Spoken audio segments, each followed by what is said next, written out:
Hello po, magandang araw po sa inyo lahat. Ito po pa-games natin. Kita niyo po yan, itlog po yan. Itlog na toys po yan. Ang pa-question po natin ay about shape. Shape po shape. Hugis, uri ng hugis. Sa Tagalog, uri ng hugis. Ilang piraso lang po yan. Ilang piraso lang po ang hugis na yan. Inano ko na po yan para makuha nyo na ang 1K. Makuha nyo po ang 1K. Ngayon po, ang rules po nito.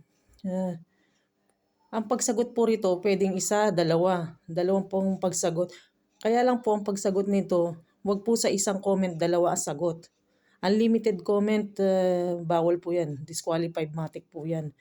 Dahil po ang mga shape, ilang piraso lang po yan. Ilang piraso lang po ang shape. Kaya po pwede kang sumagot ng isa, dalawa. Pagbibigyan kita dalawang sagot. Dalawang comment, isang comment, isang sagot. Yan po ang rules niyan. Ngayon po, kung pare-pares po kayo ng sagot, pagbibigyan ko kayo. Paghahatian nyo ang 1K, pag sinipag po ako, pwede ko po yan gawin 2,000.